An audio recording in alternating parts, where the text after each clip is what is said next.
I think that's printed at the door too, if anyone needs that. If you are a visitor, if you could sign in, if you haven't done that, that would be great. And then we'll have an approval of agenda unless there's a change to be made to that. No changes? Okay. If not, a motion to approve? So moved. Okay, do we have a second? Second. Okay. It has been brought to our attention that the packet was not put online this month. Due to open meeting laws, it doesn't technically have to be. We're still legal. That was an oversight that will get remedied going forward.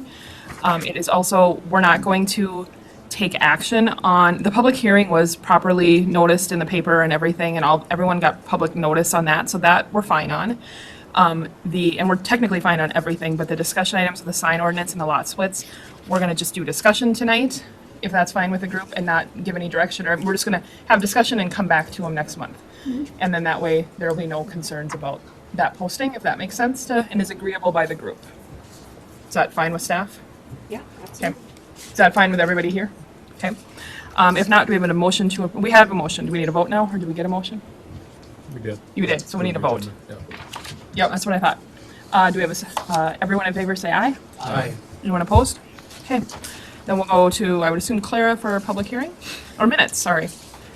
All these things happen in the last 10 minutes. It's like, we're going to do this now. Okay, we have minutes from May 22nd.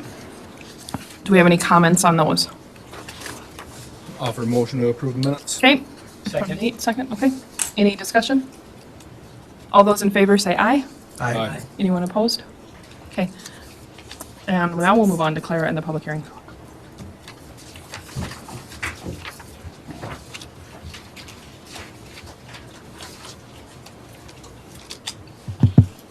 Good evening, Planning Commission members. Thank you for being here. We do have one public hearing tonight. It is on a variance request for a home on Stanton Avenue, and we do have the applicants with us in the audience should you have any questions for them about their project.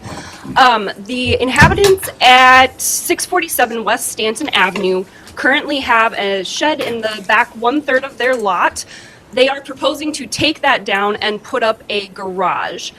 Stanton Avenue is that whole neighborhood down there is a very old section of Fergus Falls. Therefore, platting and things like that took place before the city had a zoning code in place. So if a lot is smaller than the normal size of what we say in our zoning code now, it needs to be there for either a single family home or a multifamily home. We will grandfather them in and call that a legally non-conforming lot. So this is a small lot, and they're asking to go beyond the 10% footprint that we voted into city code back in, I believe, 2021. It will not mess with the character of the neighborhood overall, because there are lots on either side that are much larger than the one in question here. And they will be taking down the old one and replacing it completely, so they won't have multiple structures on their site. So in your packet, you have information about the legal requirements that are met for variances. We answer all of the questions there, but if you have any further discussion that you'd like to have tonight, we could have that now. Otherwise, if you have questions about the project, we can turn to the applicants. Any questions for Clara? Yeah, I just have one question. What was the original idea behind 10% of a lot? Way back, if you know. Oh, that's a good question. Laurel might remember better than I do. I think it had to do with people not building, like, their whole grass. Like, I mean, I think it came down to we wanted green space. And I don't know, I know we looked at multiple different ones and compared, but I don't know how it landed exactly at 10. I think we were trying to give people as much flexibility as possible, is my memory. That tends to be the trend of this group, at least while I've been on it, that we're trying to be as least restrictive. When the requirements changed, the initial language was that it had to be in the back 1/3 of your lot. It was pretty restrictive language, and so loosening it to this 10%, not restricting it to the 1/3, people can kind of choose where in their lot they're putting it, made it a little bit easier for people to feel like they could make their own choices about where they're putting their structures. So it had nothing to do with like impervious surfaces or anything like that? from No, your knowledge? no. Okay. And it also gave people, like, looking at the topography of people's lots, a lot of times the side yard, we were getting all kinds of side yard requests. Yeah. I mean, it was just variance request after variance request after variance request to put accessory structures in side yards. And it came down to a ton of staff time was being spent on it, too, because it was like every month we'd have a variance request and Yeah, for that and there purpose. are a lot of lots in Fergus Falls that kind of require for a structure to be in a side lot. Like if you're driving down past the old high school, that hill goes right to the back of a lot of those houses. They would have to ask for a variance to put a structure in their side yard, even though that's literally the only place they had to put it. So we continue to restrict you can't put them in your front yard unless you're on a lake lot. That's different actually. But if you're in town, we still say not in your front yard, but you have more flexibility to the back, to the side. Right. Good question though, thank you. Any other questions for Clara? Okay, if not, we'll. I do have a go question, ahead. yeah. What's the typical setback from the road right-of-way in an R4 district? For a I'm noting front that. yard? In the backyard, I mean, I'm noticing they're 6 feet off the road right away. I just have a question, and, the rectangle runs north to south. They're putting their rectangle east to west. It's just Is it 5? I think it's 5. okay, Yeah, Mark is checking for sure. It's 3 feet off the parcel line, There we go. okay, side yard. okay. R4 is the least restrictive for setbacks, right? For back and side? For residential. Yes. I Yes, think so. yes. Yeah. Otherwise, it's 5 feet in an RA, R1. Okay. That was my primary concern. Okay. Any other questions? Okay, if not, we will open the public hearing. If anyone would like to speak, please state your name and address.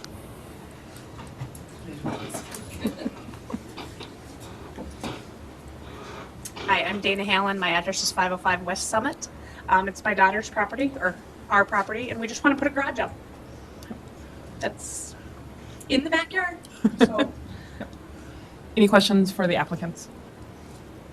Okay, I think your night's gonna be pretty easy tonight. I hope so. We need off-street parking, Right. so. And the city appreciates people taking off-street parking, the legal way to get it, so Right. that's all good. Okay, we'll bring it back. We'll close the public hearing if no one else would like to speak. Okay, if we have more discussion here or a motion to entertain. I'll do a motion to approve this. Okay, do we have a second? Second.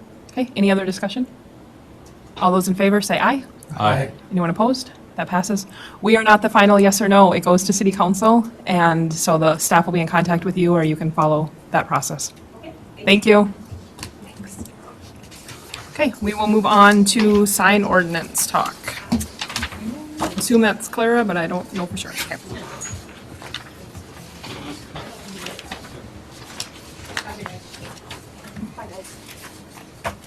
All right, I'm back. So we have been talking for the last couple meetings about our city code on signs. We had discussed initially just the fact that we wanted to talk about making some changes. Staff brought forward some recommendations of other communities that we could look at. And at the last meeting, it was decided that the sign code that is from Hopkins was recognized as a good language base from which we could start and turn it into something that works for Fergus Falls. So what you have in front of you in your packets tonight is a first draft of what some of those changes could look like. Just kind of high level, what has been discussed and what went into these sign code changes were inclusion of definitions of types of signs and different terminology that relate to signage, which we did not have before. Language that clarifies when a sign permit is necessary, as well as exemptions to those rules, which again, we did not have as part of our code before. The addition of language regarding window signage, because we do have a lot of businesses in town that choose to utilize that real estate right on the front of their building with their window signage. Again, not language that we had included initially in our sign code, and we would get tons of questions about that all the time from people who are trying to make applications. And then, just for clarity's sake, including tables in our code that lay out your zone and then the rules that relate to that zone. So just making it overall a little bit easier to navigate the sign code. So we've taken a first crack at that. And then, based on discussion from our last meeting, we also included language for seasonal signage and then clarification of the rules and roles that are surrounding temporary signage, and signage that's related to community events. So that's its own standalone section at this point. And again, this is a first draft, so attorneys in the room, if you're seeing things that maybe you want to take a look at in some of this new language, that would be much appreciated. And then, like I said, just kind of an overall cleanup of the code and just making it a little bit easier for us to navigate, both from a staff perspective and then from an applicant's perspective when they're looking at our rules and how to apply that to their projects. A piece that we had discussed at the last meeting that I have not yet included, but we can certainly still look to do so, is language regarding exemptions for big box retailers. So at the last meeting, Mark had shown us an example of Walmart, which is within city limits, and their signage that they have related to their business operations is a lot larger than probably what we would normally have based on our sign code. And we know that they have corporate direction that they need to take. So finding ways that we could work with some of that corporate direction to ensure that our larger retailers are getting the signage that they need while still fitting within some of our rules. So that's where we are tonight. Did we kind of mimic any other towns on the temporary and seasonal, or did we kind of start from scratch? I kind of took what we had and just built it based on the conversation that we'd had, because I feel like we have a good understanding here of what our community groups need and are looking for. So I tried to keep it as simple as possible, but to include what we know those needs are.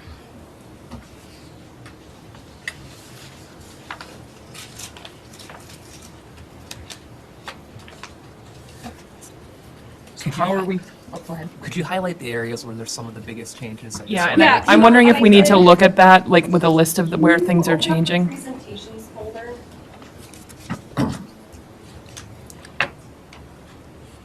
Just, yeah.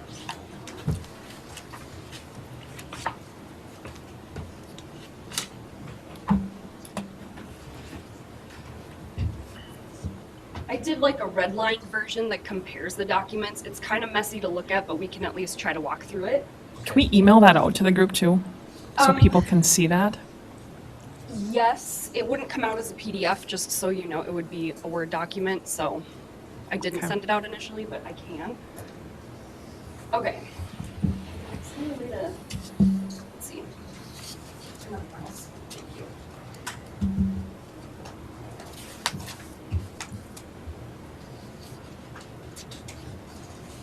Okay, I'm gonna try to make this bigger.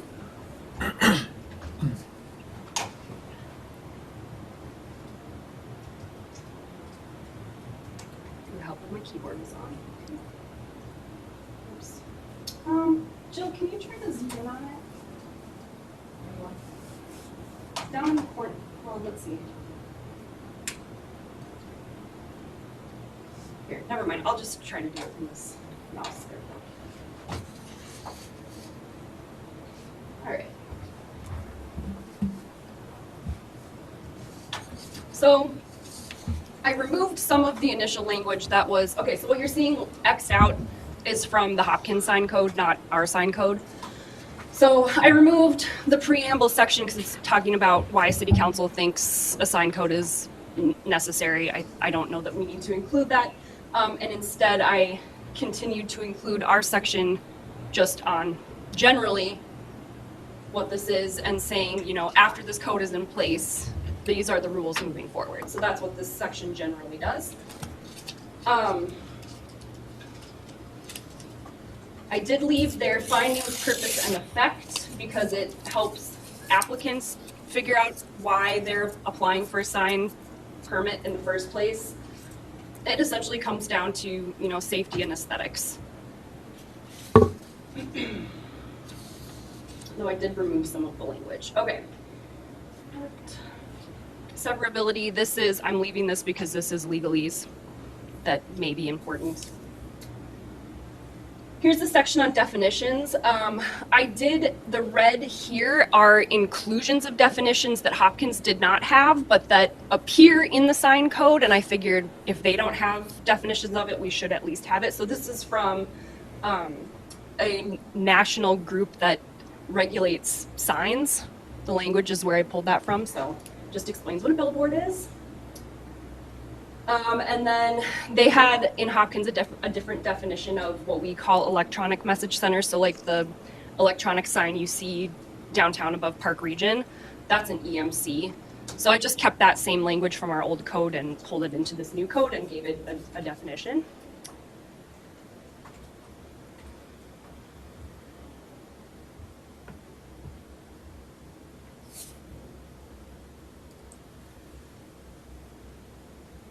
There are a lot of definitions of sign stuff that don't necessarily appear in the code, but are defined, so should we need to rely on them, we can. Here's the language about permitting. Again, we did not have this in our code initially, and I did change some of the language to match what we have in our current permit application. So we do ask for contractor information. We ask for a legal definition, which is essentially the lot block and addition. And they did not ask about property zoning. We do ask about property zoning, so I just updated this to kind of match what's in our current application. And then this language, the zoning administrator shall approve or deny the sign permit in an expedited manner. This does match a lot of the language elsewhere in our city code about how responses are made to applicants and the timeline in which those responses are made, so I did keep that the same. Can I ask you a question on the permit process? Yes, That- you can. Sorry, I don't want to interrupt, but then we'll No. come back to it. My husband and I own a property in Elizabeth, and we looked into signage on it a couple of years back. It's on 59, so that's state highway. Okay. I'm just reading this part about, it's been approved from the state for that permit. They basically told us this is where you can put it. They gave us no permit, no nothing. Has that changed, or do they actually give permits? Because that's not what we ran into. That's a good question, because I feel like recently we have been asked a similar question about state highways and whether or not there's a permitting process, and I don't fully know the answer to that. I don't So know that there is. we can change that. I think we should, if there's not one, I don't think we should require it, because when you call the state and ask those questions, they basically say you have to be this far out off the right of way. I mean, you can't have the sign overhang the right of way, but you can do So they give you nothing in response. They just literally say- nothing. Yeah.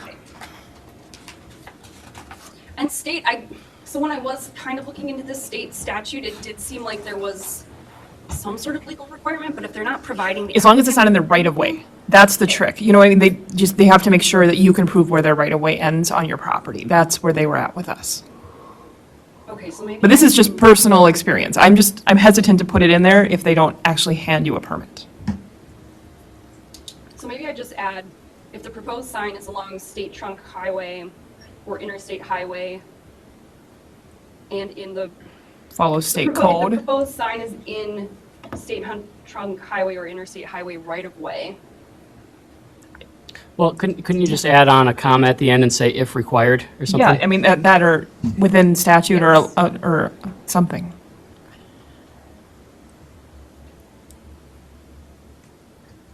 Yeah. And then we can just, as the permitting process is going through, if we notice, hey, you're on a state highway, do you need any kind of, did you talk to the state? Right. Yes or no? Okay, thank you. That makes it easy, if required.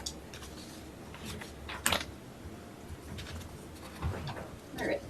Was it in the context of signs that we talked about a landlord or property owner joining in the application in some instances? Oh, I'm trying to remember. Yes, it is on our application that the property owner does need to be a signatory on the permit. Okay. That their Probably names should are be called out listed. here.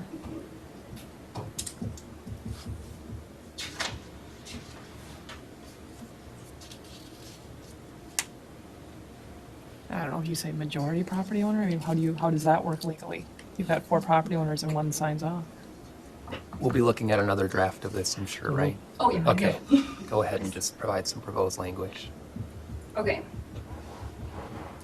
And I can just take what we have in our permit now and include that language maybe in the. Sure. Yeah, we'll just start there, and then if there are further comments about it. Okay, thank you. All right.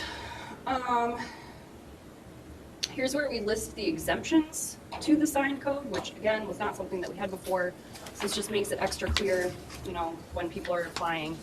If any of these things fit with their project, they don't need to apply. How do we feel about the sign 6 square feet or less in size? Can that be higher? It could be higher, although later on in our code, what we do talk about is like directional signage in residential areas or for a hospital or a church or something cannot exceed 3 feet. So for consistency's sake, I'm not entirely sure what to do here, but so this is the Hopkins language. Thoughts?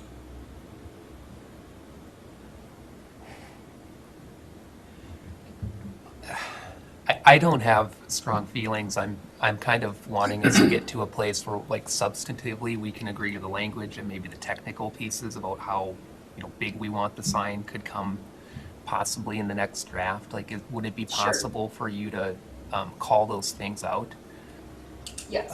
And those are things we can focus on, I think, going forward yet. Just unless anyone else here Nope, has that's strong fine. opinions. And on I think that. on the exemption piece, I don't know if we can clarify the language a little bit on, to me, it's the changing of display surface on a painted or printed sign only. So that's like if you have like one of those plastic inserts and you're just updating your logo or whatever, is that how you, That's in practice how we have been doing it. Yes, is like, oh, you're just doing we call it just a face change.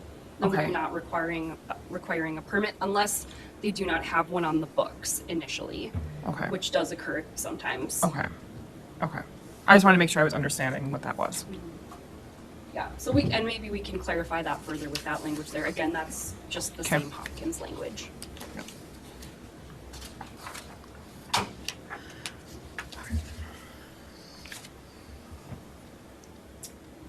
We'll come back to the side stuff. Um, Electrical signs, I think this is important to leave in there. And this is something that our building official looks for when he receives the applications is, are there electrical needs and have they worked with an electrical contractor to make sure everything is safely done? Unauthorized signs. So we do in Fergus Falls currently and want to continue allowing what are referred to as portable signs and changeable copy signs. So the changeable copy signs are essentially like the black signs that you see with the letters that you slide on. Those get used a lot in town. I don't think want to restrict the use of those, so I removed those call-outs from this section on unauthorized signs. I think we have something contradictory in Okay. unauthorized signs. When it says all off-premise signs, if we're going to say all off-premise signs, that's going to start contradicting some of that. Potentially, we could say all off-premise signs.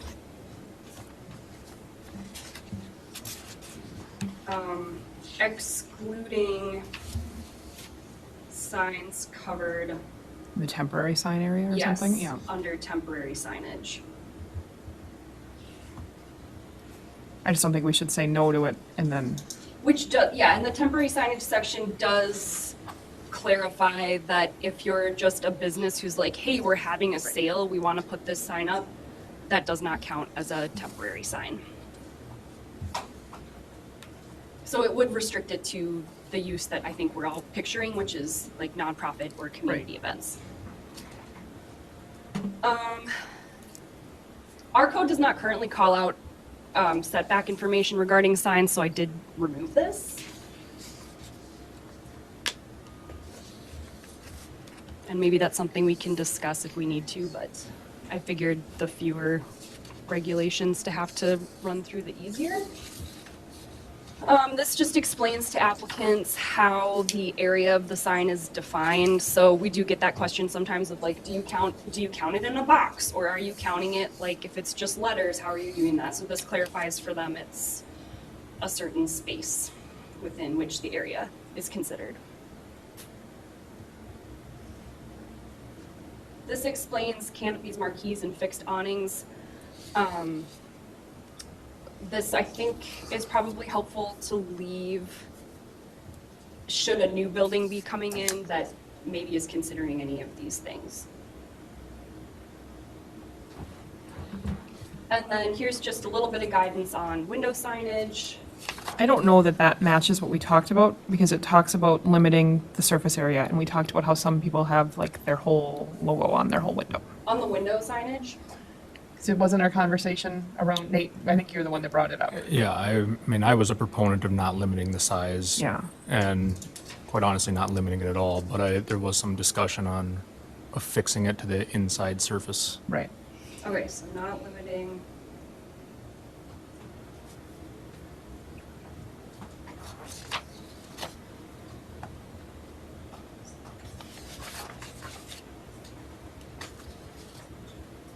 Okay. Can I make a comment on that? Can we keep the comments until she's done and then we'll let public speak if that's okay? Okay.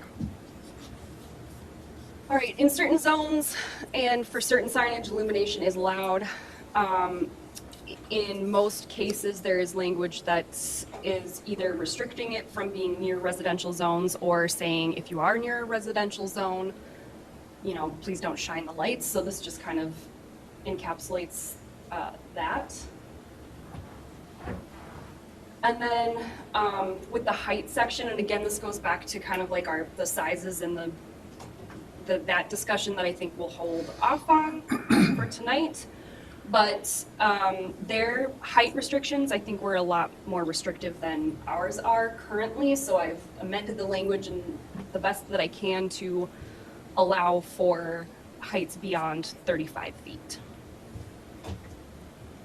Because, So how- I mean, if you're driving downtown, or if you're driving, out toward the west end, there are a lot of signs that are much taller than the height of the building that they're in front of. So are we getting more restrictive or less restrictive? Less restrictive than Hopkins and not changing our restrictiveness currently. So Fergus restrictiveness will not get more, won't get more stringent. Correct. Okay. Yeah. I don't want to create a situation where there's a new business coming in that could potentially be locating next to a business that's already been there, and that business gets to have a sign that's 15 feet above the height of their building, and the one next door, we don't Right. allow to do that. Can we specifically call out grandfathering in existing signs so that is clear That- as yep. of the date? Or That have I is missed called that? out in another Okay, section. but in that I general, believe- not, whatever's okay now is gonna continue to be okay. Yes, it does say if you're gonna make significant changes, like if you're gonna build a brand new pylon and go through the whole permitting process again, then the new restrictions would apply. But if you're just gonna go in, change the face, change something about an existing sign, then you're fine. Okay, so this is my stab at including the tables, using the information that we already currently have in our sign code. So I have not changed height restrictions, area restrictions, anything like that. Just made it more clear. Here's language about non-commercial speech, and these are the sections, bless you, Jill. These are the sections that have been, I believe, tried in state courts and have withheld. So this is essentially saying, like, this section is based on state rules about general elections and just having signs, you know, for candidates in your yard, et cetera.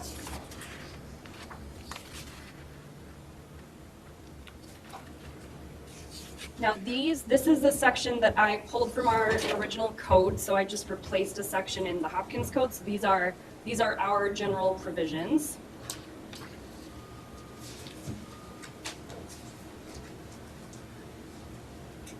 And this does get into a little bit more detail about possibly some setback information not located within 15 feet of any property line near residence district, et cetera, just like specific rules that don't fit in a table necessarily.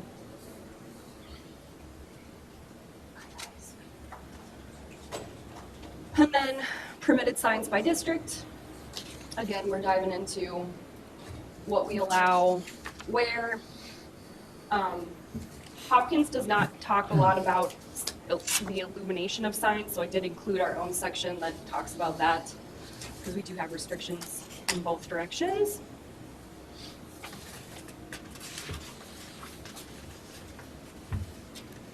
These are the ones not allowed in residential zoning. Business district, there are a few signs that are only allowed by conditional use.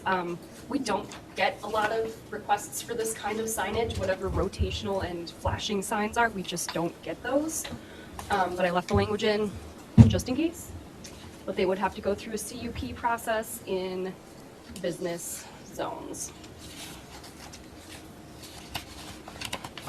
The only place where they're permitted without any sort of discussion is, oh, no, sorry, that is conditional use as well, never mind. So essentially, if you want to put up a rotating or flashing sign without a CUP, you're out of luck.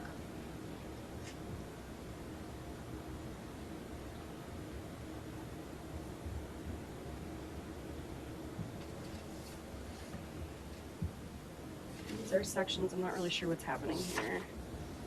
Substitution, these I think were I do want included, so I'm not sure why they're greened out like this, but this is the one. Those are hard to read. Which ones are those? Non-conforming signs, compliance, so this is the section that talks about if you had a sign before. So that's staying in. Yep. Is that on our version of this? It should be. If it's struck out here, I don't. I don't maybe think it's it is. not. I don't think it's carrying through to us. Green usually means it was moved. That's what I was Well, just gonna that's ask probably too. possible if it was moved. Because I did add sections in front of it, so would that have moved them? I'm just trying to find where it's on my side. Which paper. In which case, where did they move?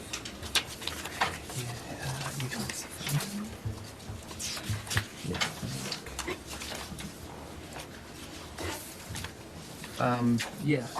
What page are you on? Page 18. Page 18. So it did get in there? It's, yeah, towards the very end. It's probably where it belongs. Yeah, section 154.190. Okay. So should I keep scrolling through them here then? Yep. Okay, so I don't get too confused.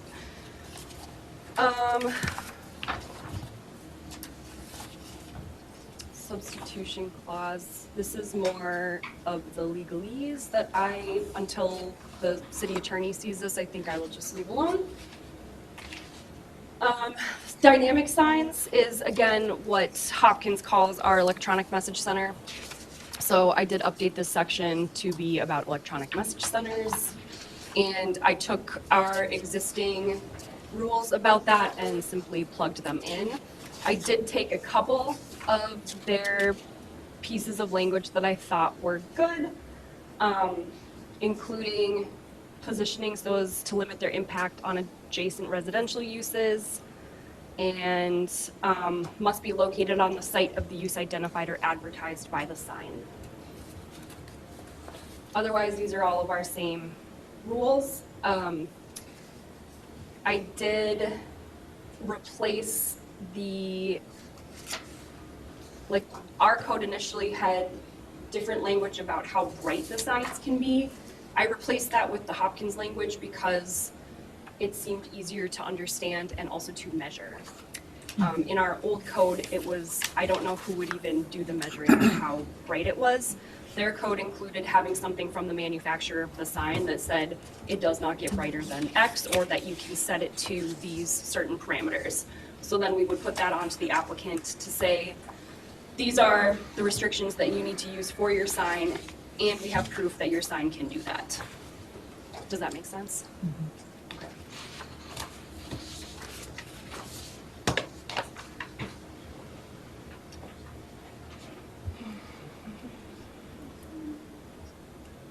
All right, and then here's where we get into the temporary and seasonal signs and community event signage section.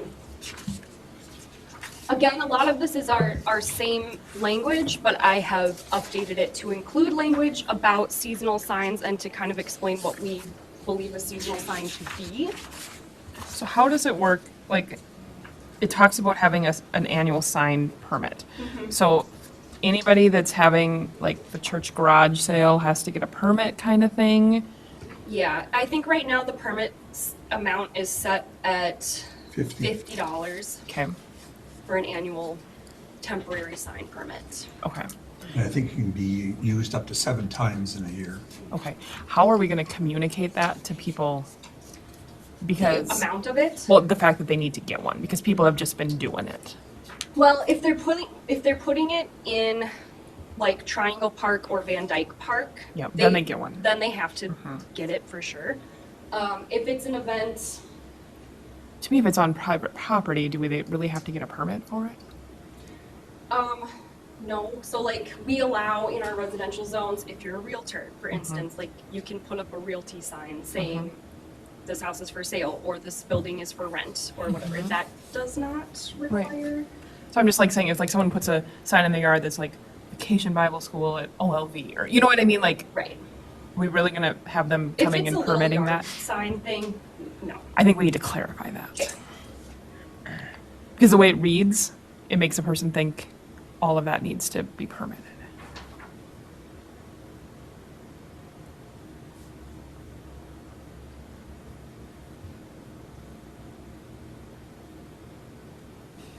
Because then, like, when the Bloodmobile comes to town or whatever, and they put their sandwich sign up, they don't have to get a permit, right?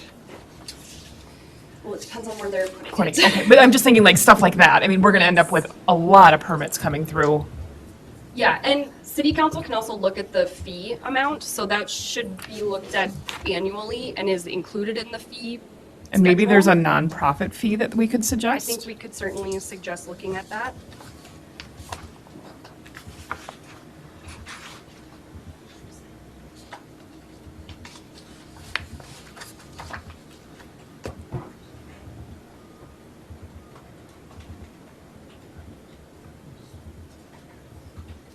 And I forget at what point of the year we look at the fee schedule, but it's coming up soon. So, I think, because I think it runs along with the budget. Probably. Cycle. Okay, yeah, so that's further clarification we can make is when they need to get a permit.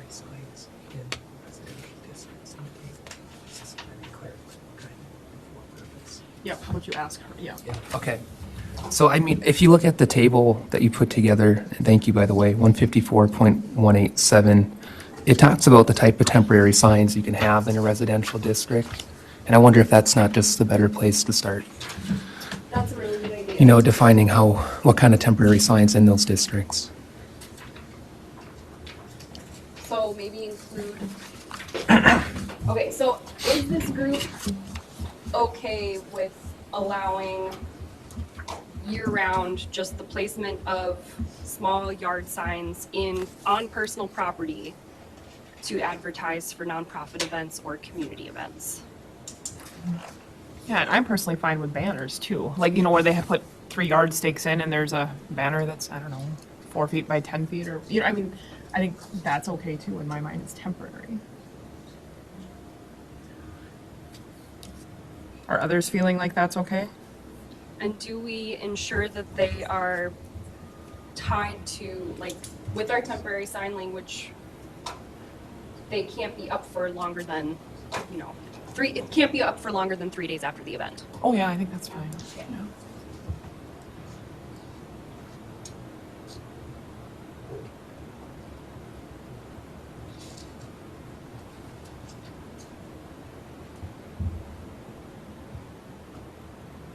And then with seasonal signage, I think where the discussion had led us last time was 4 months. So that's what I've got in here. Which would encompass the entirety of, say, the farmer's market. They would be able to have temporary signage up that they don't have to go out and pull down. So like if the city approved it for the library or whatever, that could work. Yeah, I have not included language that says go ahead and use the library. At this point, it still is restricted to, they would need to either place that on private property Okay. or in Van Dyke or Triangle Park. So can we add language that through a process, I mean, can we identify a process that's through something where that can be looked at, or is that just a no-go with the city? I think that might be opening a can of worms, but we can certainly discuss it. Because if we're allowing one community they group all- to do it, then it's, yeah, that's open to all of them to Okay. do. But if they put it on the hospital, they wouldn't have to move it. Right. With this language, technically, they would And not with the have to museum move it. and those things. Okay. And they're the only community group I can think of that would maybe want a sign up for that long, but that's not to say that another event might pop up that they want something similar, so. We may have to reassess as time goes on, but I think it's a good starting place. Okay. And then we had also discussed in like Triangle Park, which is a large area, maybe not restricting it to only 2 signs. So I left the language vague and have left it up to the city administrator's office when people are making their applications to put those signs up so that they can kind of visualize how many events are happening at once and what's gonna fit in that park. So it's not saying, nope, only 2 of you can do it. It's saying you can apply and then the city administrator's office will provide the permits for, you know, however long for this event and then switch it out with something else. Because they keep a whole roster of what's happening when and who's applying when. So then, that makes sense for, on G, where it talks about the banner situation. I think that's probably more restrictive than maybe we intended. G.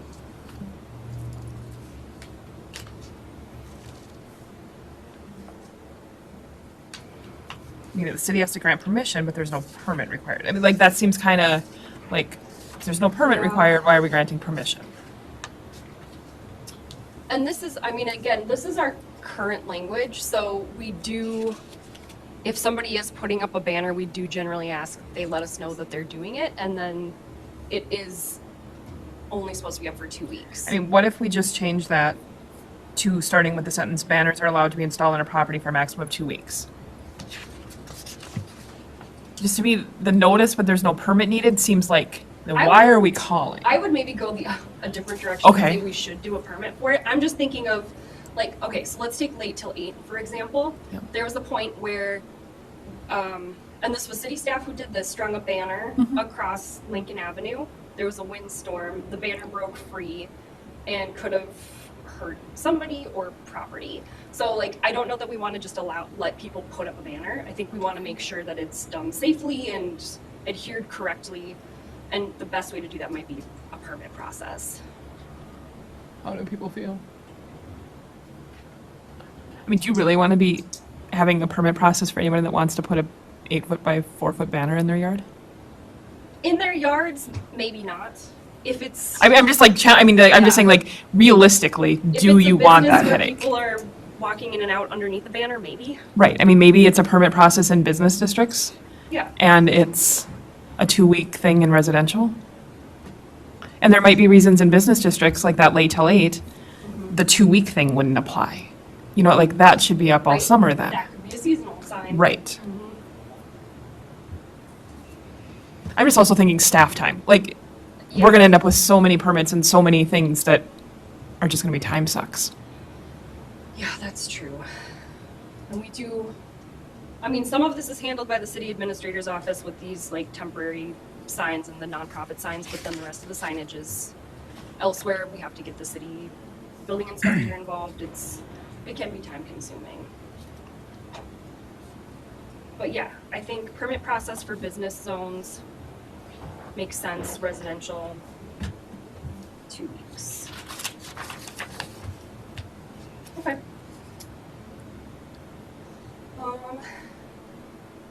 Anything further on this section?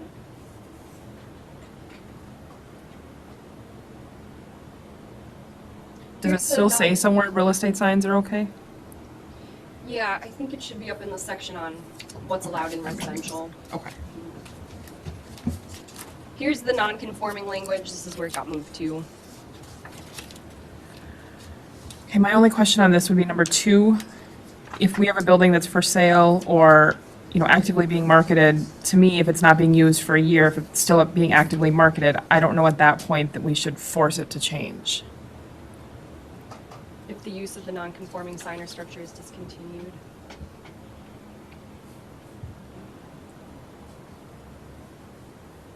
Unless that. Okay. Any other thoughts about that? So what does that look like in reality? I don't know, I'm like thinking like the Pizza Hut sign. Like if they just took their insert out, it doesn't make sense to make them remove a $10,000 structure.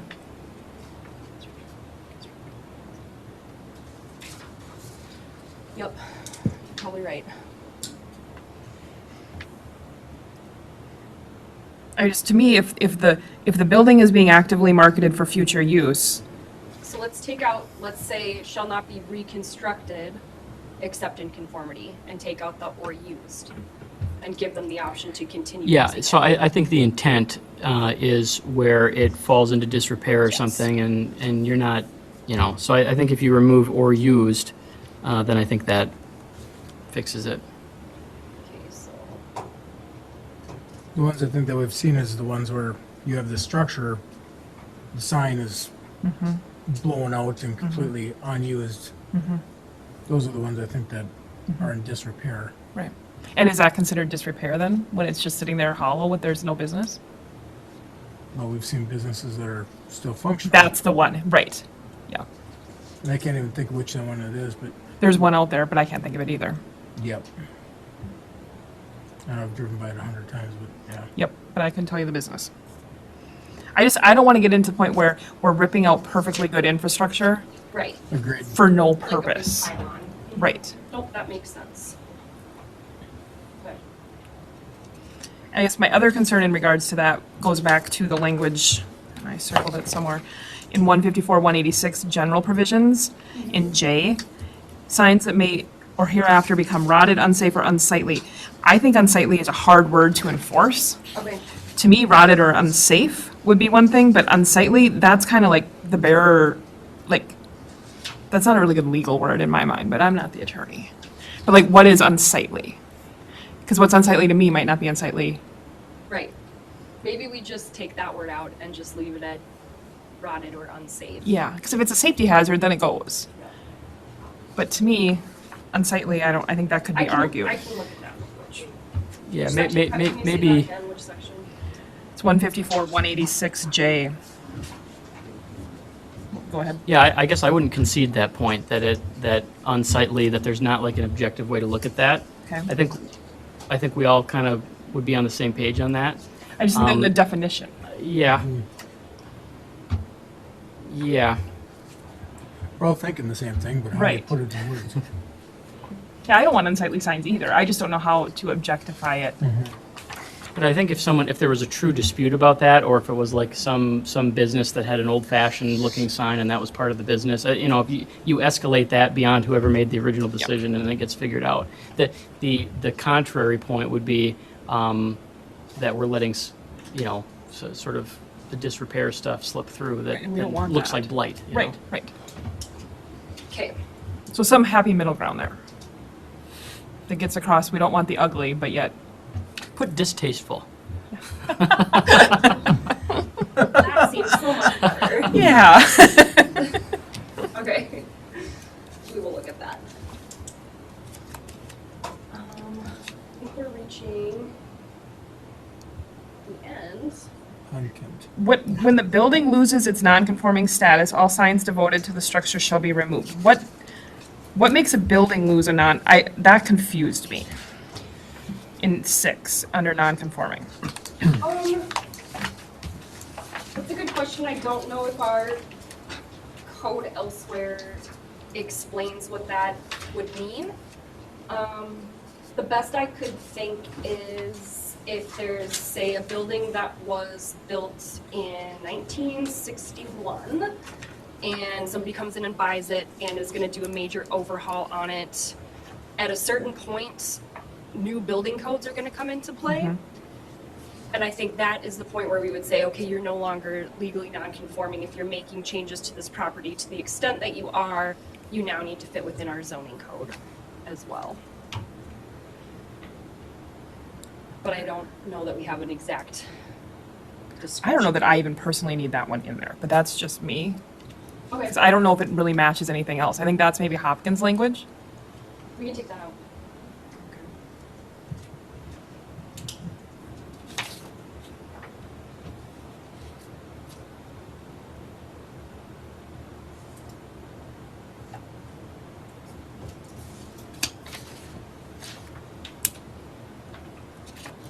Okay. Other comments on this section? Well, that first paragraph up there, that last full line, signs are maintained so as not to be unsightly, so it's the same use of the word unsightly, but I think that gets to what we were talking about, that they're agree. maintained, so broken glass is picked up, burnt out light bulbs are replaced, that sort of stuff, I guess. Not been abandoned, I mean, that's really, the next line really says it. Yeah, it's more clear there.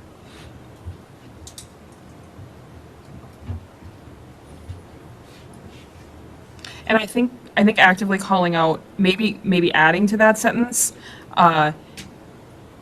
something, and my wording is going to be awful, but something to the effect of, due to closure of business, if the business is going to be used for another similar purpose, the sign can remain while being marketed, or, something that calls it out, so it's clear that that is an exclusion in this situation. Because when people look at these properties, those are $10,000, $15,000, $20,000 signs if that goes into what they're willing to pay. Yeah. And I don't know that we have any language that says, like, if you've got a big pylon sign, you have to take it down. Right, but if Walmart, this should also help Walmart, I think, too, not that for the market, but to be able to hit the big box piece. And then you're gonna add the big box piece, call that out somewhere? Yeah, in some way. And is that a conditional use permit then for a big box? Yeah, we could do it that way. We would just have to add that conditional use language in, saying, That if for Yeah. business purposes or for business requirements, you can, corporate requirements? I will play with some of that language with the city attorney.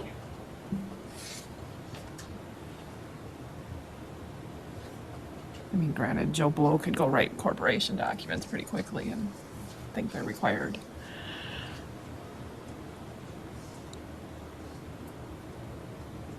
Because if we're opening up a CUP process for large retailers, then we should allow that for small retailers, which could mean that we have a lot of CUPs coming in front of this body at some point. I'm just thinking of where that could go. But How do you allow it for big and not little? right. That could also go back to make the fee big enough to make it so not everybody wants to come do it. Because, if it's mostly geared for the big guys can pay the fee. I mean, not that you want to hurt small business either, but I think we're pretty letting people do what they need to do, I hope. I don't think it's too restrictive. And I think that's what we're doing, is we're doing a good job of making Yeah. it not restrictive. Right. I think that's what we've all That's what we been wanted, doing. yeah. And ol- we've really never been accused of being too restrictive, just confusing. Right, When and I think the people- tables help that immensely. The only other thing I was thinking we should call out is it refers to how much of the front surface area of the building can be covered by a sign. I think we do have to recognize we have a lot of strip malls, and maybe it comes from that individual tenant space and that percentage of the tenant space versus the overall structure. I think that needs to be called out, because one strip mall could use the whole front of all their space in one section.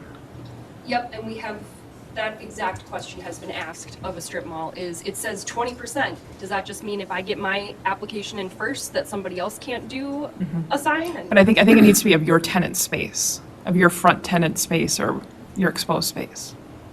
I think That's how that I makes was sense. interpreting. That's how I would interpret it too, but I think we need to call it out. Sure. Yep. At least that's my hope, is how we're interpreting it. But I think that'll change the wording in a couple of the tables. Yep, I think you're right. I think that's everything. Okay.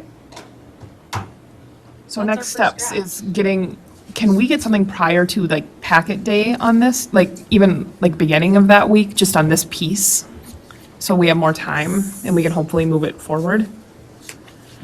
Is it most helpful to get it in the form of the packet, or is it, you want to see crossed out language, or what's the most helpful for people when looking at this?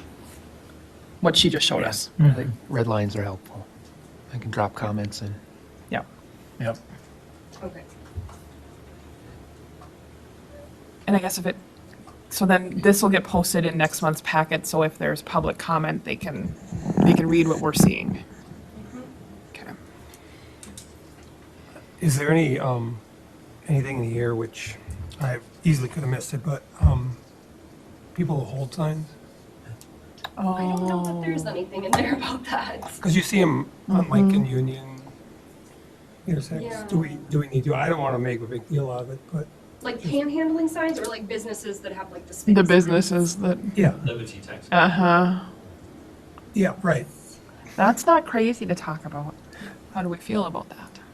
I mean, I don't know if it's ever gotten out of hand. I haven't really seen that, but There was a fight once of two, I'm just kidding, that's never happened. You are on video. Yeah, Yeah. as long as I've been involved, there's never been, but we also don't have a ton of them popping up. No, it's not like up in Fargo where there's always a furniture store that's always going out of business. Yeah. That is a great point, though. I mean, Yeah. you see those closeout signs that happen where they'll Yeah. do it for, 8 weeks in a row. Uh-huh. The fireworks people normally, we'll probably see them in the next 2 weeks out by Walmart, I would guess.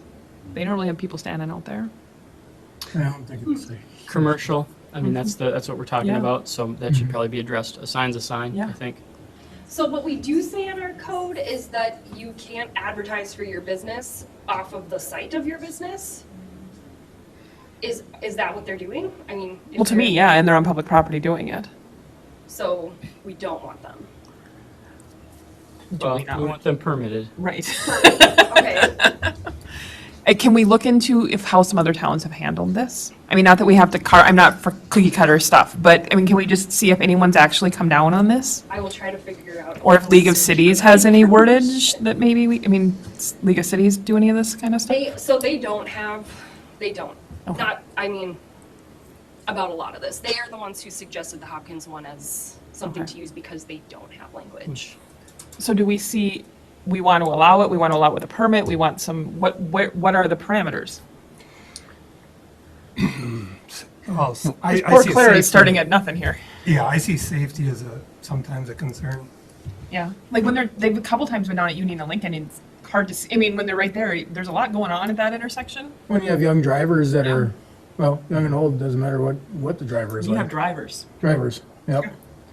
And, you got the rubberneckers that are all of a sudden, they turn, hit their head, There has to be a better term for this. What I have written down now is spinning person signage. That's not. That's a good title for a variant or an ordinance, yeah, that's good. I think that's the proper terminology. I'd put that in there. Or handheld signs. Handheld signs or body signs, because that's the other thing, it's not just handheld, it's where they're wearing like this three-sided triangle. Yeah, maybe just do some research and Yeah. see what you can come up with, and it'd be commercial, and then I think there's an on-site and off-site Right. piece of that. Like the firework people, I think, are on their own Probably, site, probably, I would so. hope, yeah. Okay. I will look into that. And if you want to permit the homeless people signs too, that'd be great. Teasing. I know. I have a question, okay. Does our current sign ordinance require a permit for every type of sign? No. But it doesn't. I think this is what Hopkins is, isn't Hopkins saying you do need a permit for every type of sign? They have a lot more permits than we've had. Yeah, and their section on like what's unauthorized signage was longer than what we're leaving it at. Yeah, that was multiple pages, that was long. So are you thinking we should have more permitting, less permitting, I'm just what saying, are your to put up thoughts? any type of sign, if it shows up in the ordinance, you need to go in and put in an application and then get a permit back. Is that how our current Well, ordinance is set up? Um, When Business ones, yes. I'm looking at page 6, and I'm happy to be told wrong here, I hope I am, but it says that, no signs shall be erected, altered, reconstructed, maintained, or moved in the city without first securing a permit from the city. I mean, that's, And that's kind of where I was getting at with the whole nonprofit thing, like, we're gonna have people getting permits for everything. like, I'm wondering if you can still regulate that conduct without requiring a permit by just saying that, But I think where this is coming from, excuse my interruption, that we have sign companies have the sign installed and they haven't even submitted an application to us yet. yeah. So that's where I believe the must have a permit in hand is kind of coming from, to curtail that activity. And I would say that the section, like if we want to be very clear that if you're putting up a non-profit sign in your own yard for 2 weeks, something like that, the exceptions section would be the right place to say. I Here's where agree. You don't need a permit. I agree. Okay. I think we need to call that out. Yeah, and continue to think about that, Okay, depending on the sign. because our exceptions, I don't remember where it is, I'm sorry.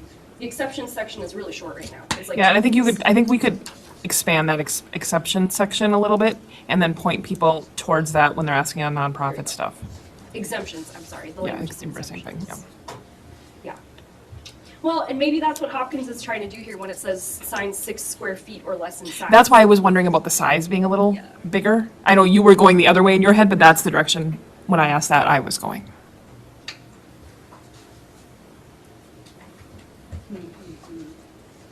And maybe there's a nonprofit size that's different in that. Could be. Nonprofit / community activity difference versus a for-profit activity.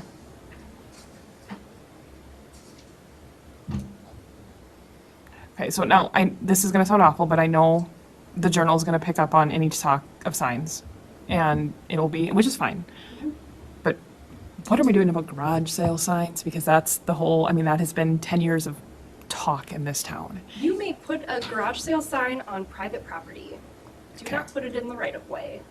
So we're not leaving allowed. we're leaving that alone. That's what everybody wants to do. Because I'm just like, and I'm not saying that that's wrong, I'm just saying that's the part of this people are gonna pay attention to.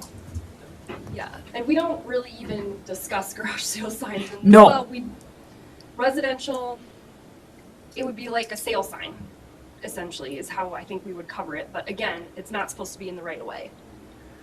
Put it Right, on so your like that's property. what I'm like saying, like, are we fine with that?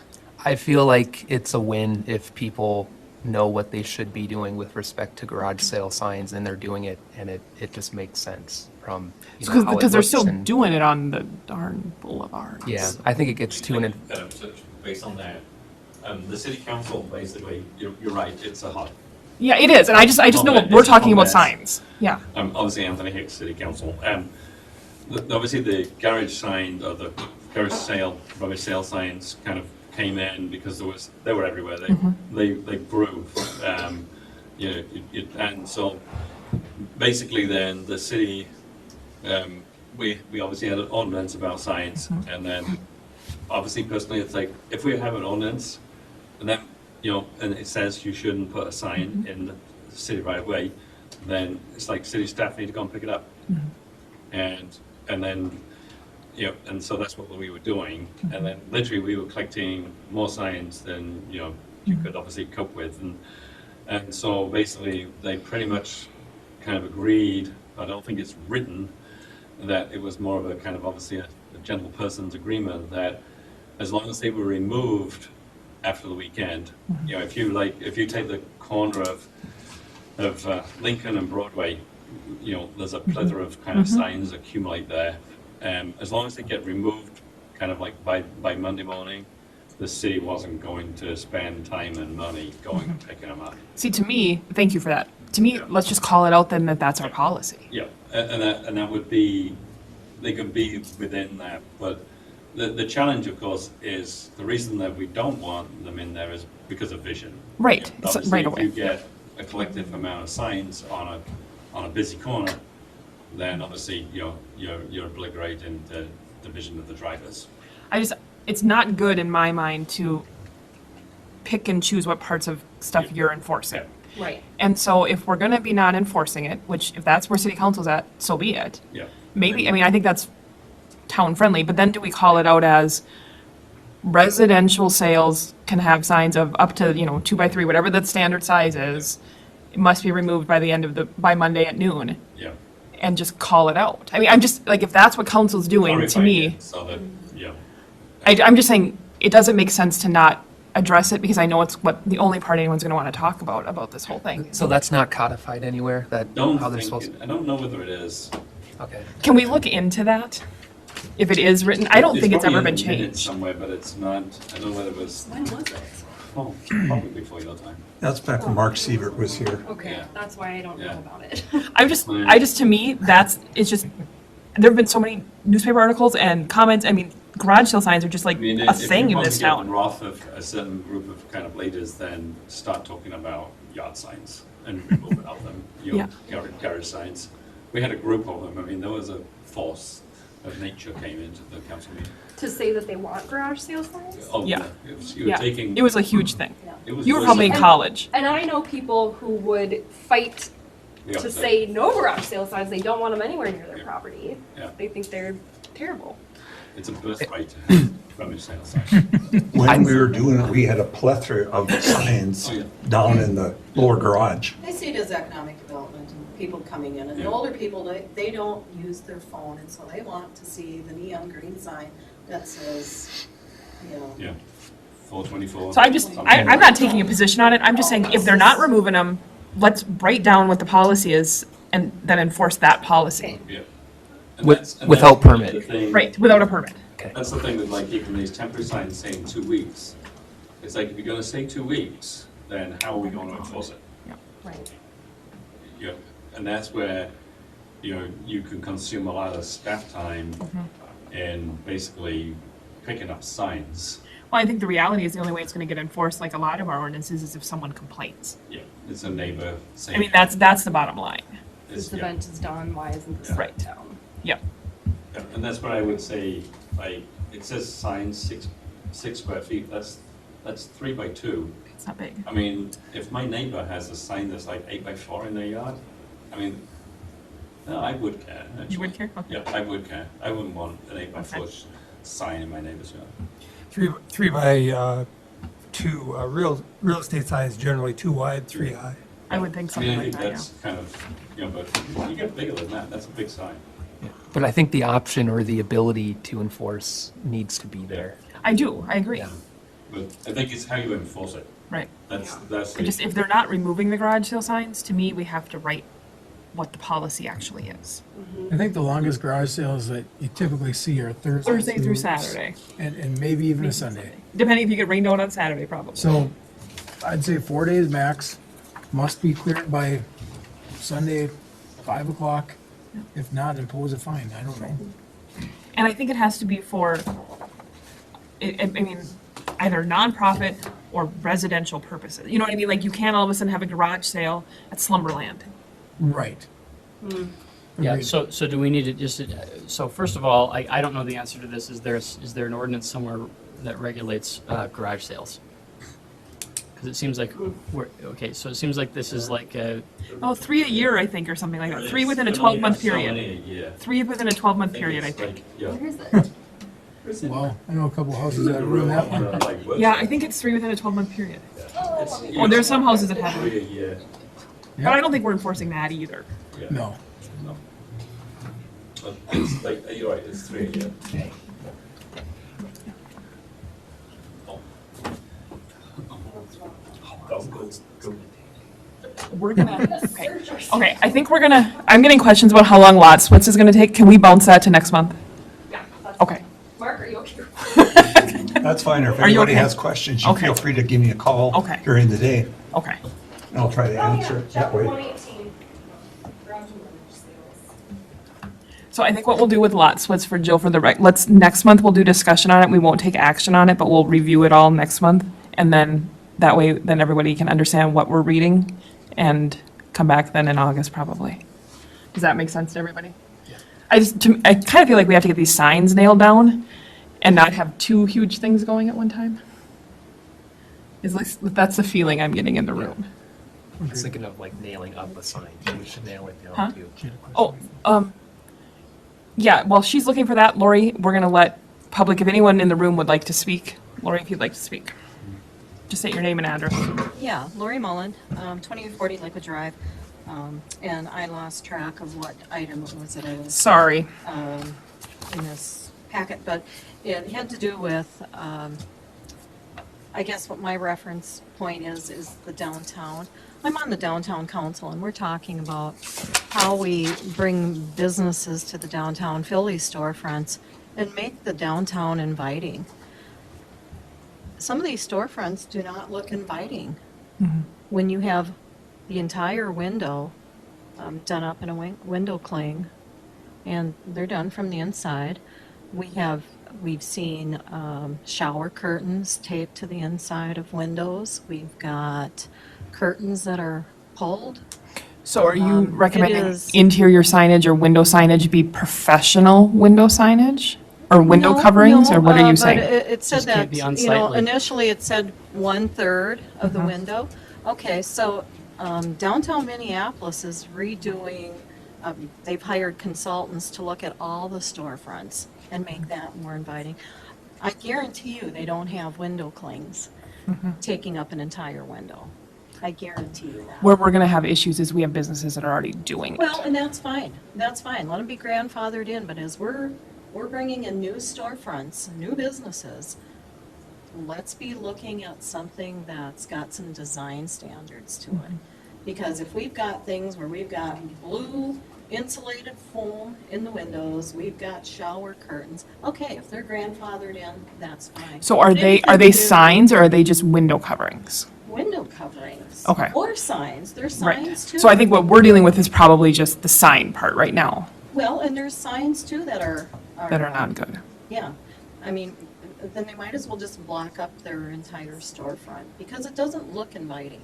Can you imagine if every storefront had a solid window cling on it? So that's something, It's I not know gonna look Nate feels inviting. pretty, It's not. I know Nate feels pretty strongly about that one. So I think we need to bring that back as a discussion point next month, just respecting the fact that he was pretty firm on that. You know, and none of you are, you know, professionals in the design standard, neither am I. But I know that it doesn't look good. And let's take a look between now and then at what Minneapolis is doing for their downtown storefronts. So I guess if we can pull up Minneapolis's on their window signage at some point. Do you have any other comments? It was very disappointing that this packet wasn't online. You have one meeting a month. I'll take the blame for that. I thought I Well, put it up and the in- commissioners should be looking at this as well. Well, they receive it by email. They don't have to look for it. Well, I'm just putting them on notice that they should. And the other thing is that the last meeting, there was additional supporting documents that was handed out, and it was, you had asked if that was going to be put online and updated, and that wasn't. Okay, from the last packet? Yes. So we can get that packet updated online, right? Yes, which. So Mark had information that he passed out. There was the letter from the farmer's market, Oh, that went to the Um, commissioners, okay. and you had asked that be, yeah, because how does anyone, you know, go and make reference to this material afterwards, and it's not Well, that accurate? would be, so like that letter would be included with the minutes, which were approved at this meeting. So the minutes from the last meeting, and then they get updated after that. Well, she'd asked that it be updated at that point, because when the city council goes to look at this, I don't know that, they don't get the minutes, do they, until now? I'm not sure when they get the minutes. You get, Because we only either get them if there's like this application for a variance will be in the packet, but the minutes are generally there. so you It's didn't all- have, so you So- didn't get the information on farmer's market until you're getting that tonight, then in the updated minutes? So, Okay. so like the farmer's market letter, that would be, is that, I don't even, we approve these minutes, but I guess I didn't pay attention to that letter was there. So is that letter in our minutes from last month? It And was Mark's can be added. Okay. information put in there too? So I guess if, maybe we should just include in our minutes, I don't know, and we have two city council members here. If we have additional information, do you guys get our packets, or what do you guys get? We only get the packet if we look for it. We don't get, I mean, like, if there's something on a council agenda Uh-huh. that, like, for example, the discussion obviously last month was about the requirement or the request to Yeah. do the kitchen. Yep. That kind of was, that gets put in our packet. So is it helpful to the two of you to get our, or not to the two of you, but to the council, in your guys' perspective, would it be helpful to have our whole packet? Well, and Lynn had actually told me that you did get the packet, but it sounds like you don't get the packet. No, we, like, for example, tonight, this kind of like variance, Mm-hmm. this will be in our packet, this section. That section would That be, section. okay. So maybe it's something where, can council just get our packets? Yeah, I Can thought they- they did. Right, so here, and we're just clarifying, yep, we can get them the packets, and then if there's additional material provided, Jill, can we just include them in our minutes for the next meeting? And then that way everyone, because it probably is a good thing, like that letter from the farmer's market that went to everybody, we probably should have official record of that. Yeah. And so that's all fine, we will get that addressed. Yeah. And nothing with the agenda not being on and the packet being on, I mean, it just truly was an oversight, there was nobody, I mean, no ulterior motive. It has happened before, though. It has happened before where the planning commission missed posting the packet. I don't know if it was under you or whoever, but I know that has happened. Okay. And so just make sure that it's hard for people to come and respond to anything if they haven't seen it. And if they're handed the packet when they come in, Yep. I didn't have time to read through this. Yeah, and that's part of why tonight we are not taking any action on the items because they weren't public, even though legally we could have. No, I We're get just that. I respecting get the that. process that we're not going to. I guess another comment, I would urge that you suggest to the council to help the farmer's market out in getting a sign put up, whether that's at the library or at Lake Region. I mean, their season has already started. To not issue them a permit when they come in with not giving them any forewarning that this was coming wasn't fair to them. And especially when I think there's we a had asked. misunderstanding about when they came in looking for their permit. They are still eligible for their permits. And I believe Lynn may have misspoken when she told them they could not have a permit because this discussion was taking place. They're still eligible for a permit under our old rules. But our old rules state that they need to either have their signage in specific places or work with a private location to put up the sign. Yeah, and maybe that's what it says, but if they've been putting it in the same place for how many years, and it was really the city of Fergus Falls that encouraged them to come downtown, it's like, let's help them out now without making this too difficult.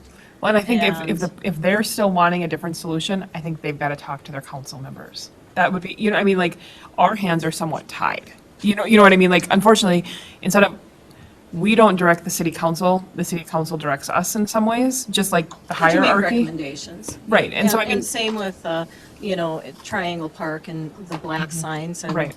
you know, yeah. letting So I that be think- more than two signs. So with two city council members here, can you be aware that there's a farmer's market signing question? And if that needs to get advanced through staff or through council, then that can be handled that way. Does that seem like a fair approach? Because I mean, everyone wants the farmer's market to succeed. It's just a matter of what we do for one group, some other group might ask for too. And it's just a matter of if there's some grandfathering process that they can find an exception, Well, and I that's beyond understand us. that It was that they've been doing it this way for how many years, and then to be told that they're not being permitted is, I think that is what their understanding is. Go ahead, Laura. Can we make sure that all the council members get that letter, because we are meeting Wednesday morning, so can we all have that in an email?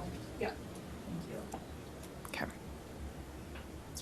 And I guess I would say with Triangle Park, with things happening this summer, that if they're only letting two signs be permitted there, we want things to come to town, and we want to be advertising that. I think that should be addressed now. So Claire, do you have Later, stuff on that? the sign ordinance. Do you have garage sale take stuff? 3 more months. Okay, so, and that's something, and maybe the city council, when this comes to them, and, because of the wording that we're looking at is administratively, it'll be decided how many go there, so that can be worked up between city council members and administration, in my mind, and we don't have to put a number to that. Okay, you want to go? Sure, so going back to the garage sale section, so it's 118.02, restrictions and prohibitions, and it does say you can only have, there's no more than 4 garage or rummage sales, and then any related signage shall be limited to the premises and to other residential property provided permission from property owners is obtained and shall be removed at termination of sale. And then signs shall be limited to 4 square feet. So if we do make changes to signage there, then we'll just have to also update. That's what I was gonna say. Can we just update that? Well, how do we feel about that? Is that, I mean, because that's, again, not putting it in the right of way, does not say that's okay. I think we need, if they're not gonna pull them from the right of way, I think we have to allow them in the, you know, I think we have to call it out. If the city council direction has been, and we can verify that maybe, I think we need to verify that that's where we're at. Then we'll find it. I think if that's the direction the city council's taking, we need to match it.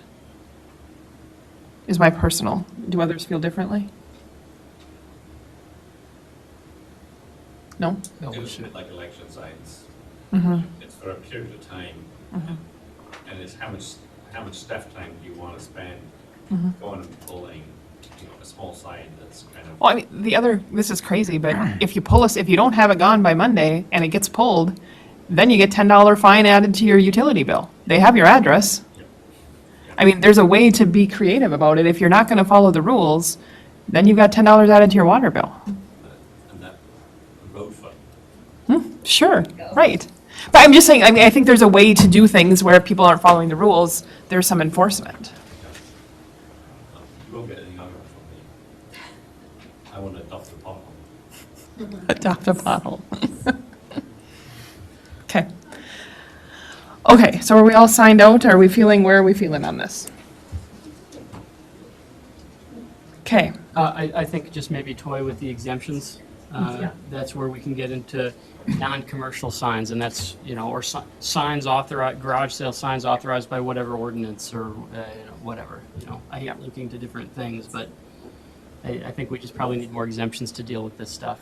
Yep. Again, I think commercial, like a banner is really is a sign, but a graduation banner for someone's graduation in your yard is not what we're, right. I think, going after. Yeah, the happy birthday letters across your front yard, we don't care. Don't permit that. No. No. Okay, so I think based on the fact that everyone's slowly dying, that we're still here, based on the looks I'm getting, we're gonna jump to council update. We're gonna talk a little bit about CBD because that's important, and not that everything else isn't, but I think we're gonna do that just for the sake of everyone's gonna sleep in their own beds tonight. Well, and this is just a very quick update, letting you guys know that City Council on Wednesday morning will be discussing the code that was passed back in 2022 regarding zoning of hemp manufacturing specifically, and what that looks like in business zones. Right now, we allow it by CUP.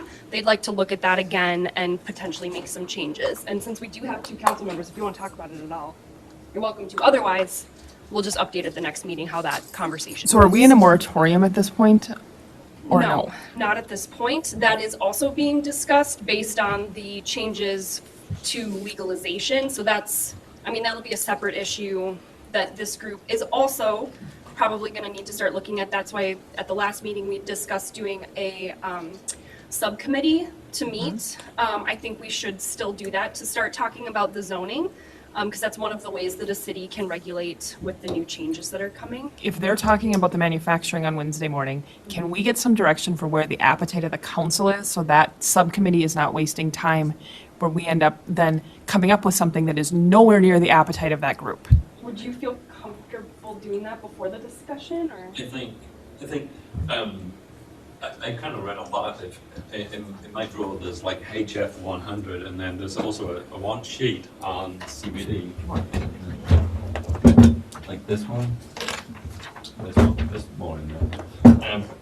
This one was about, obviously, specifically the manufacturing. And there's quite a lot of like rules in terms of, and that's where I think that's where I'm coming from, is that I think, a blanket kind of conditional use permit, if there are also rules that are associated with it, those need to be kind of part and parcel, because, somebody manufacturing, gummies like was proposed, there is, it specifically calls out in here, a statement that the product does not claim or diagnose cream and blah, blah, blah, but there's also somewhere, avoid cross-contact with food allergens, and licensed food premises operators must ensure hemp-derived cannabis does not transfer to regulated food products. And I think, when you obviously cook hemp, there is a residual smell. And, you know, how are you going to get rid of that smell so that when somebody comes in to eat their pizza or have their toast, there isn't that residual smell? And I think that's where I think the general consensus was that how do we kind of put those rules that apply to manufacturing within kind of like the conditional use permit so that they become part and parcel of that conditional use permit. And then HF 100 there's 46 pages of it, and it needs a lot of clarification. I think there's a lot of ambiguous terminology in there that's open-ended at this point in time, just because this body hasn't been formed yet on how to actually interpret the rules and devise the rules, because there are really no rules as such. It's just language at this point in time. And that's the moratorium that the city is putting in place is based on HF 100. But existing businesses like Sugar High and Elevate, I mean, we're not stopping them. They will continue to operate in the form that they do. It's just the marijuana piece of it that's in HF 100. And I think what the city council is looking for is how do we, you know, have a business like that not in a more general public area. You know, so if this kitchen was in like Sugar High's dispensary and it was in their business premise, I think nobody would sort of have any resistance to it. But I think it was the fact that it was in a third party premises to their normal business place was what obviously, you know, where people kind of had some reservations about do we give this or don't we give that? And it was avoided because Emily found a different place of manufacture. But I think that's kind of where that discussion's coming from. So recognizing we talked in circles about this whole process, Yeah. and none of us are CBD experts. Correct. And so it's very hard for this group, and I don't want to speak for others, but it's very hard for this group to say this is what we recommend, because we're coming at this very naively. As the same as we are. And I think that's where it's like, how do we tie the two together and still make sense, but allow people to operate? Yeah, we want to be business friendly Yeah. within reason. Yeah. But I think this was the fact that it was kind of cohabitating with other businesses. So the subcommittee, you think, should be a go from a council perspective? Oh, and I think it will. I think it will. I think there are broader zoning questions Yeah. to That look we need at. to look And then at, with okay. this, I mean, with this specific Yeah. example where we had the CUP, I mean, this is exactly what a conditional use permit is for, Yeah. is you then get to place the conditions Yeah. that you think are necessary. And I think that would have been the step that council would have taken had this process continued, is to say, We will allow yes, you this can with- operate, with but these conditions. yes, you Yeah. must do X, Y, Z in order for us to be comfortable Every with placement that. error or something. I mean, like different options. Yeah. Okay. So we'll see how the conversation on Wednesday morning Wednesday goes goes. and what the decision is, but the mechanism is there to put those rules in place. Right. So I mean, any direction the council can give, I think is helpful. So then we're not just going in circles where we think one thing, they think another thing, and we just kind of keep Right. redoing all of it. Well, and maybe the subcommittee includes a member of the council. 2 members of council or something, yeah. That's I don't know, something but then look you have at. to make sure that the people that then you're getting are a fair representation of where the council, you know what I mean? That's hard too right now. Yeah. Yes. Okay. I think because you say we need to be business friendly, we just have to tie things together so Right. that it may make sense for all parties. Right. I mean, I look at it, it's like, if we don't allow it in Fergus, then Alex will, or kind of, you know, someone will, and so it's going to get sold, and it's going to get brought to Fergus whether we participate or we don't. Right. So we might as well take the revenue and have the Yep. retail store here. Okay, so you're gonna let people know when we're trying to get that group together? Yeah, so we still only have 2 people identified, and we don't have a date identified to meet at this point, but if Who are the 2 anybody. people? Huh? Who are the 2 people? It was you and it Oh, was okay, there you Sarah. go. And I like wasn't half sure. raised my hand to be the third. I half raised my Okay. hand. Are you still looking for a third? I think a Yes, third would we be Okay. are. I great. think that's great. Uh-huh. Put me And on if it. anyone Alright. wants my place, you can have. Okay. So, anyone else is dying to do that. Okay, so you'll just kind of send some dates out once council's done their thing Wednesday and we have some idea of where we're going? I think that makes sense, yeah. Okay. Are you gonna still talk to us, being that we kind of bounced your whole topic? You gonna still be okay with all of us, that we're not listening to your presentation? It's fine. Okay. Okay. Okay, so, do you have anything else? I don't think so. I think that's everything. Okay, motion to adjourn. Perfect, we're out of here by 7, guys.